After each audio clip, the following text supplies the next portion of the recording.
Welcome to SportsBeat KC, the Kansas City Star's daily sports podcast. I'm the host, Blair Kerkhoff. We made it to June 1st, and you know what that means?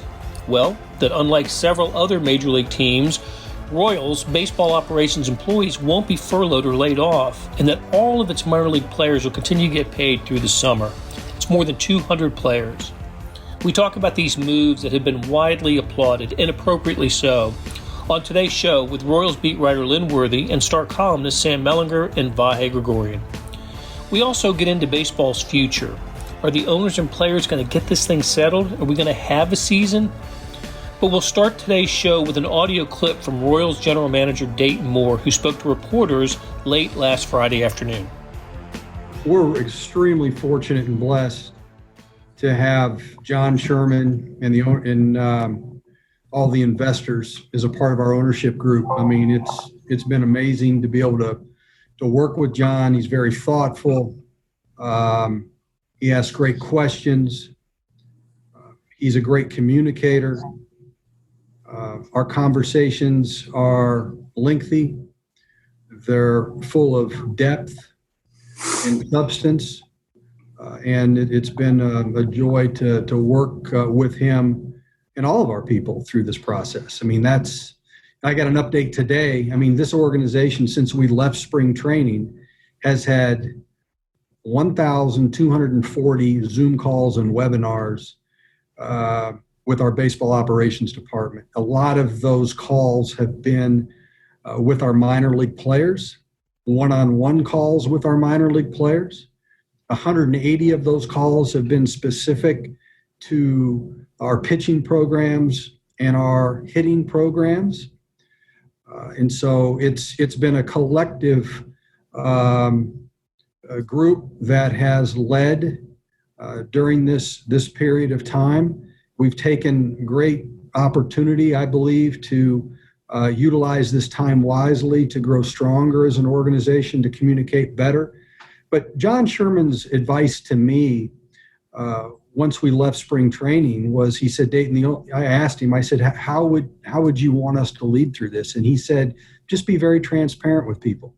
Make sure they understand, what we're dealing with. Communicate effectively is the best you can with what we're experiencing. And, we did just that. And I can't say enough about what J.J. Piccolo has done, and Scott Sharp and Alex Zumwalt and Mitch Meyer and Paul Gibson and Lonnie Goldberg and Renee Francisco. And I mean, I'm leaving people out. I hate to name names, but it's just been amazing to watch those individuals lead. But we all began in this game, and the leadership in our organization, we all began at the lower levels. We started as scouts. We started as coaches. We know how hard it is to play this game. We understand what baseball means to a baseball player and what a baseball player goes through, the sacrifices that they make. Flanny, one of the things that we talk repeatedly about with all of our players is, we want them to learn valuable leadership lessons through this game of baseball. In the minor leagues is certainly a great platform to do just that, to learn to be a leader. And so we've tried to model that behavior the very best we can. But understand this, that the minor league player, the players that you'll never know about, the players that never get out of rookie ball or high A, those players have as much impact on the growth of our game than 10-year, 15-year veteran players.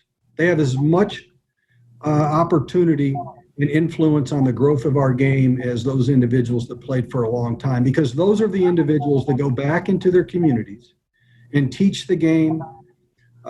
They work in academies, they're junior college coaches, they're college coaches, they're scouts, they coach in professional baseball. They're growing the game constantly because they're so passionate about it.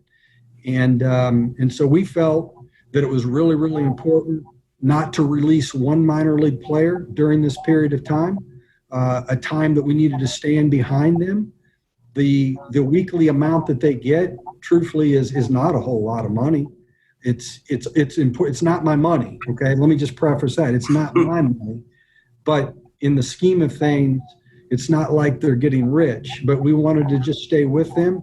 John Sherman understood that from the very beginning. I mean, this guy, when you evaluate and you look into the history of what he's accomplished and how he's accomplished things in his business and in his personal life, this was a very easy conversation to have with John Sherman. He understood our philosophy greatly. How proud are you, Dayton, too, that, considering what's going around baseball right now with so many teams releasing players and laying off people, that you work in this organization where they're doing just the exact opposite? Well, Flanny, I never judge what another organization does. I'm not sitting in their chair. I do know the other 29 general managers and many of the presidents, and they love baseball players and they care deeply about this game. Right. And so I'm not judging them one bit, but we're focused on what we have to do, what our culture is about. We came here many years ago with the spirit of how can we make the game of baseball and softball better in our community. We want kids, boys and girls, playing the game. We're never going to stop looking at this game from the eyes of our youth, and we're going to just try to pull the integrity of the game. And like I said, it's the support we've had from John Sherman and this ownership group. I mean, it's been amazing, really. So, without sounding corny though, but how much did that warm you to hear those words from the owner? Well, it's special because this thing is so much bigger than us, Flanny. I mean, we have a very small window of opportunity in this game. We take nothing for granted. Right. And we are stewards of this game. I think John Sherman said that from the very beginning. David Glass always talked about being a steward of the game, and that's what we've always tried to do. We just want to make the game better than we left. We just want to make it better than we found it. That's all. That's all we're trying to do. We don't deserve credit for that. That's what we're supposed to do. Hey, it's Blair. We have a special subscription offer for SportsBeat KC listeners: unlimited digital access to the Kansas City Star's award-winning sports coverage. Sign up now for 1 year of Sports Pass for access to all the sports news, features, and columns presented on the kansascity.com site, and it's only $30. That's a 40% savings off our regular rate. Your subscription will automatically renew after the initial term at $50 unless you tell us to cancel. Your subscription helps support the sports coverage of kansascity.com and the Kansas City Star, and that support has never been more important. Please visit kansascity.com/SportsBeatKC offer to get this special offer. And as always, thanks for listening. Here with the guys, Lynn Worthy, Royals beat writers here. So is Sam Mellinger and Worthy Star columnist. And we just heard from Royals GM Dayton Moore explaining what the Royals are doing, which is continuing to pay minor league baseball players through the summer and continuing to pay, not lay off or furlough the baseball operations folks in the front office. Hey, Lynn, I wanted to ask you, just to get started, when did you catch wind of this, and what was your reaction to it? Well, the fact that they were still trying to decide what they were going to do with the minor leaguers, because I think talked to Dayton the day before, and it was still a question about what they were going to do. But it didn't sound as though they were going to, like the A's had declared pretty much that they were going to just cut it off. No more payments once you got past May. And it didn't sound like they wanted to do that, but he just, he wasn't willing to go to say what they were going to do, but that he'd talked to John Sherman and that he'd been really supportive. And then I think earlier in the day on Friday, got word that there was, I think, to remember who it was first. There was, I think, John Heyman tweeted something. I was able to confirm it, and then we talked to Dayton in the afternoon. And my reaction was that this sounded like sort of what you would expect from Dayton Moore. I mean, obviously, it's more than Dayton. You have to go through ownership. but my first reaction was just the emphasis they put on the minor leagues, and not just as development, but in terms of the way they take care of those players, the way they look at almost like they're looking after those young men more than just baseball players. The way they think of them as a way to spread the game into different communities. Things that we've heard Dayton say, but also you talk to different people. I mean, you talk to Dayton and off the record, and you hear these same sorts of things. You talk to different people. I mean, before I even covered the organization, talking, whether it's scouts or people like that who talk about just the reverence for Dayton Moore and the type of guy he is. This just sort of fit with what you would expect. So it wasn't a surprise. I guess it was just sort of against what you see in some of these other organizations where, you got the A's saying we're not paying guys. You got organizations saying that they're going to pay them to a certain point. You got Angels talking about furloughing, a lot of the scouting staff. And meanwhile, you got the Royals, who aren't a big market, who aren't making a whole lot of money, who, they're going to pay their minor leaguers. And there's executives in the baseball side who are going to take pay cuts so that they don't furlough lower rung people like the scouts and the player development side. Yeah, I was going to ask you why all this is significant. I think you just told us because of what other teams have been doing. In fact, correct me if I'm wrong, Lynn, I think I have read that the Twins also are paying their minor league players.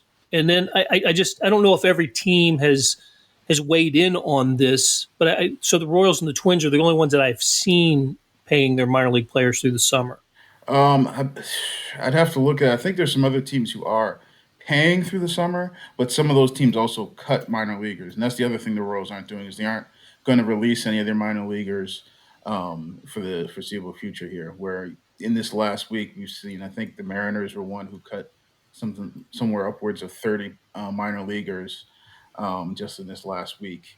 The Royals are not going to cut anybody, and they're going to continue paying them through the summer. So that's where there comes a little bit of difference. Is there's some teams who are paying, but they just put a bunch of guys out on the street within the last week, and then there's some teams that are like the Twins and the Royals have already declared we're not cutting anybody, and we're going to pay them all through the end of the minor league season.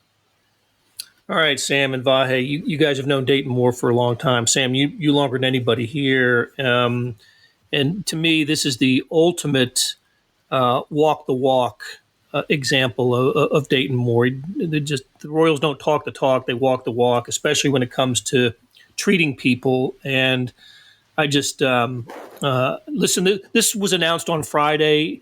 It understandably got lost in the news cycle with the events over the weekend, and in the country. But I just thought it was worth. We need to talk about this, and the Royals. Not that they're looking for credit, but absolutely need to get the credit that they're due for all this. Yeah, I had like two equally strong and on a 1 to 10 scale, 10 out of 10, two equal reactions. And the first was, this is who the Royals have built themselves to be. Like they're, part of, and I wish I could think of another way to say it, but part of their brand has been treating people a certain way, supporting minor leaguers, treating baseball players as people, as well as players. And anything other than this, in some ways, if you want to look at it, I don't know if this is cynical, but if they would have done what the Angels are doing, it would have been hypocritical. It would have gone against what they've built themselves to be. It would have gone against the way that they built themselves from a laughing stock. The 30 out of 30, the worst franchise in baseball, to world champions. It would have been a rejection of that. The other equally strong reaction I had is that the Royals were, I think, uniquely positioned to justify cuts, because unlike the other 29 teams, the man and the men that own the Royals do not have years of profits to go back on as they're losing money this season. They don't have, a franchise valuation that has skyrocketed. In fact, they have a franchise they just paid $1 billion for, have not played a game, and I don't know what they could sell that team for right now, but it sure as hell would not be $1 billion. Yeah, so, I was going to say, where's the income right now? Yeah. So they are, I think, uniquely positioned to justify some of these cuts, and the fact that they did not makes the Angels and Artie Moreno especially look like dogs. I mean, that is just a comprehensive rejection of the logic or the justification that some of these other clubs have done. It is significant that the Royals have done this in those two ways. I feel very strongly about that. Hey, What do you think, Vahe? I'll just mostly reiterate what Lynn and Sam have said, but it's funny you use that term about walking the walk. I had told myself they're walking the talk.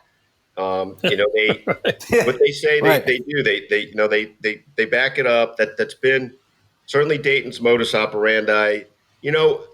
I've thought about this with Dayton a number of times, and really he has a pretty consistent, almost unfailing record of being motivated for the good of the game or the good of the community by things he tries to do.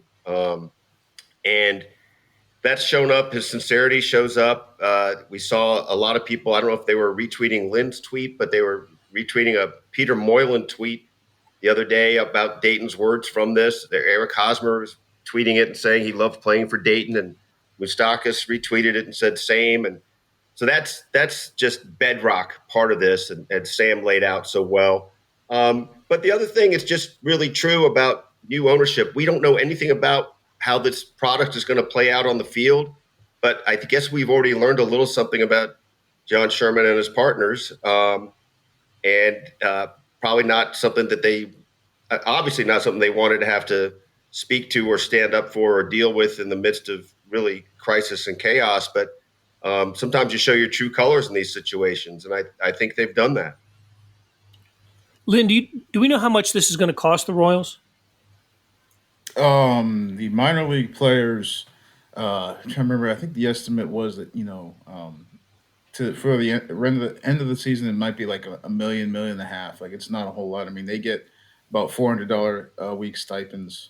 There's more than 200, probably somewhere between 200 and 250 probably players in the minor league system. So it's really like $1 million, somewhere between $1 million and $2 million, less than $2 million, is what you're talking about to pay minor league players through the rest of the season. Okay, all right, no, not insignificant, but again, I mean, there's no income, right? There's no ticket sales and no games have there are no games to televise, and we're all enjoying some of the trips down memory lane of the postseason and now regular season milestones that we see on Fox Sports Kansas City, but it ain't the same as as live events. So, and speaking of live events, let's figure out where this stands right now. We're recording this on Monday, June the 1st, and as of now, there's no agreement between the baseball and the players' union, and that stands, I believe, stands alone on the major sports landscape in our country. The NBA, the NHL, MLS all look like they're in agreement and have dates and schedules and plans for restarting. We know that golf is going to get back. NASCAR's already started, but baseball is the outlier here. There's just some disagreement, and I wanted to get you guys' opinions on the look that this is presenting to sports fans, to baseball fans, and to sports fans that baseball, at least right now, and they've got a little bit of time, right? Maybe this week, if we're looking at a timetable, if they want to get going by mid-June in terms of a spring training, they've got this week to maybe get something done. Do we think something's going to get done? Sam, let's start with you, bud. I'm so frustrated with it. I mean, I still think that something will get done. But the only reason that I have to think that is just because of what not getting something done would mean. That, just the whole logic about, they can't afford not to do this. But that's how I look at it when I'm just, reading what's being reported. But then, and I think I'm actually going to end up writing about this week, but then you start talking to people in the game and it doesn't make me more optimistic.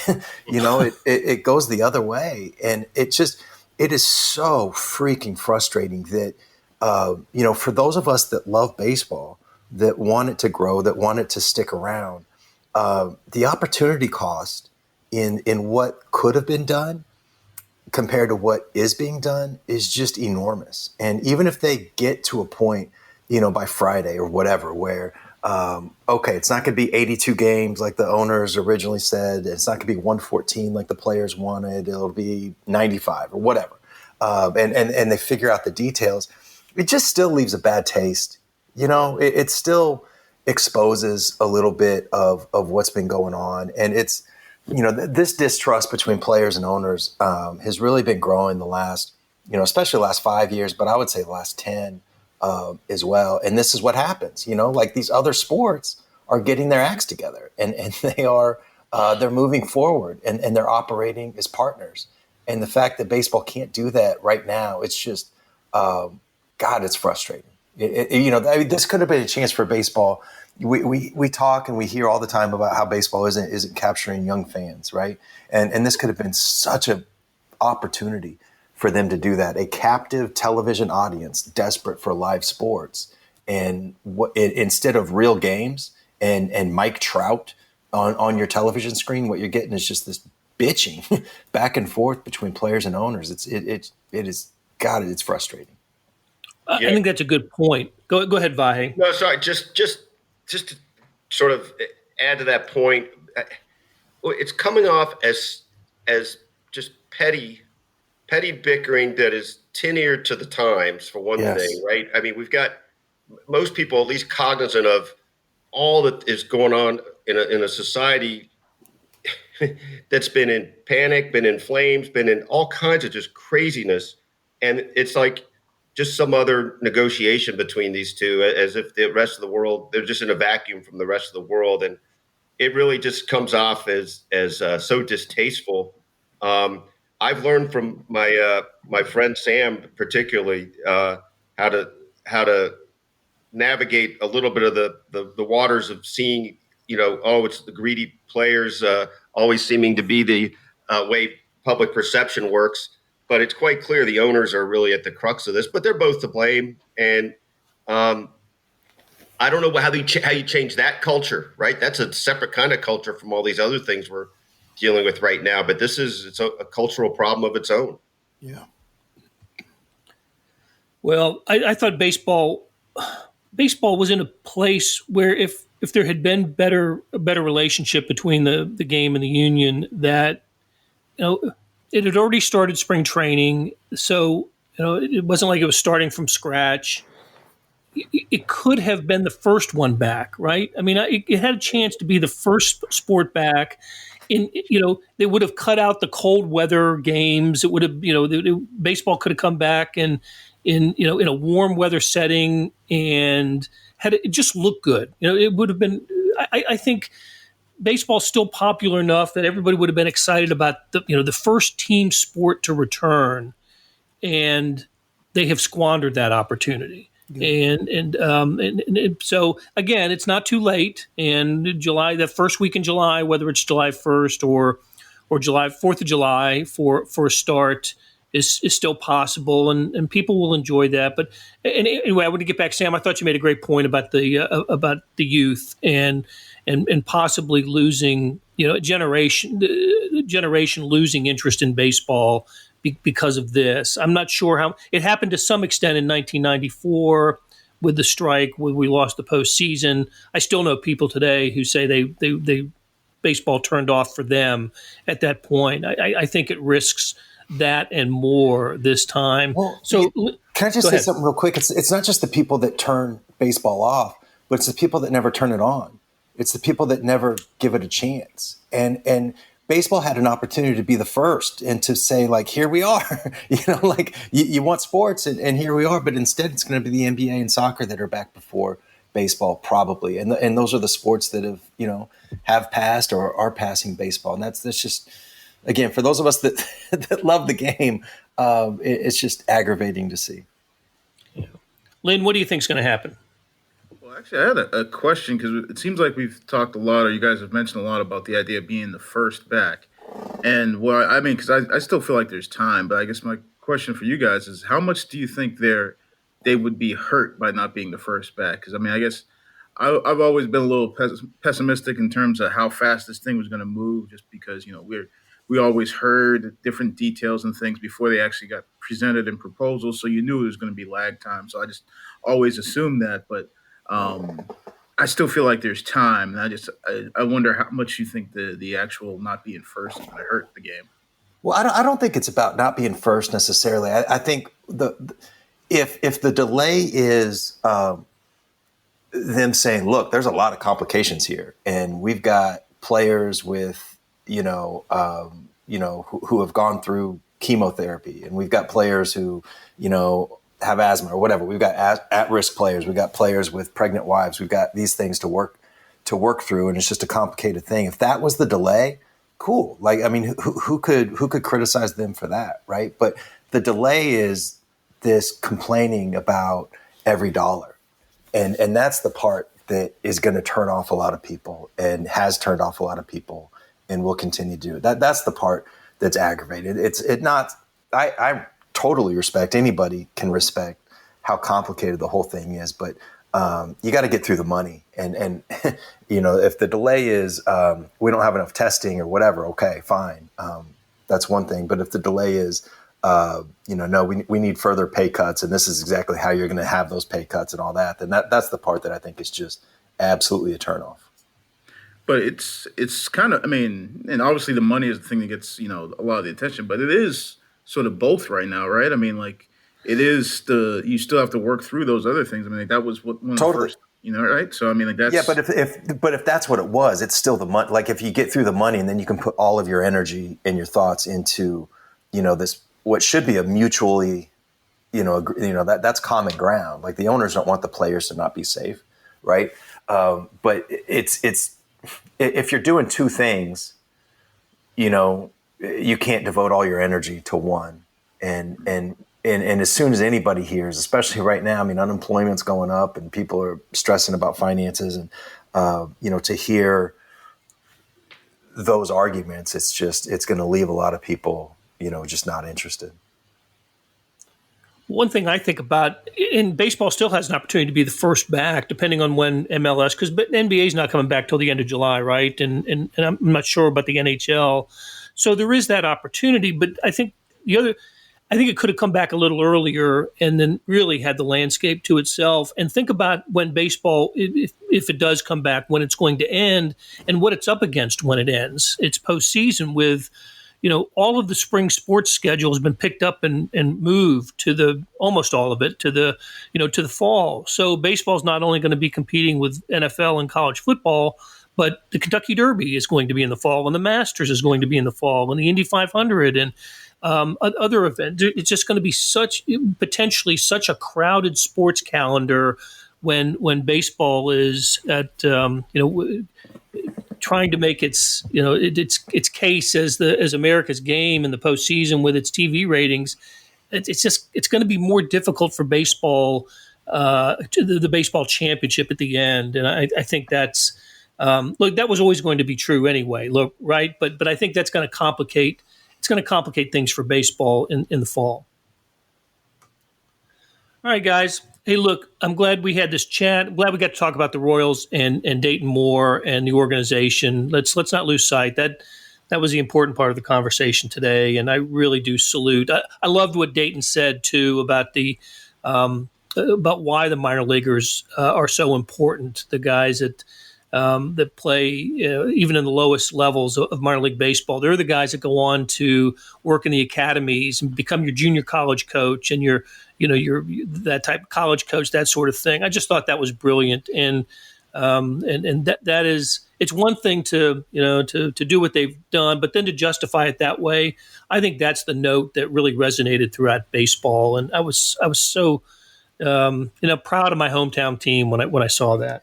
And this is underlining something that Vahe said earlier, but that was like the most Dayton quote that I've ever seen. That's how he's always presented himself publicly. It's how he's conversed with everybody on this call privately. That is freaking who he is, and to see him articulate it in that way was just beautiful. And the one thing that sort of gets, lost in that is, I think I'm trying to remember who it was who asked the question. It might have been Flynn. He asked the question of just like how good it feels to see, the organization embraced that. And he said something along the lines in there of after that quote about just, we don't get credit for that. That's what you're supposed to do. And again, that was again, to me, just what I've known of Dayton and the people in the organization and just the sort of the atmosphere and the tone that's set. The idea of, because obviously that quote's been out there and people have jumped on it and rallied behind it. But he's like, this is what you're supposed to do. This is, we're not looking for credit for that. Was another thing that he said that resonated with me at least.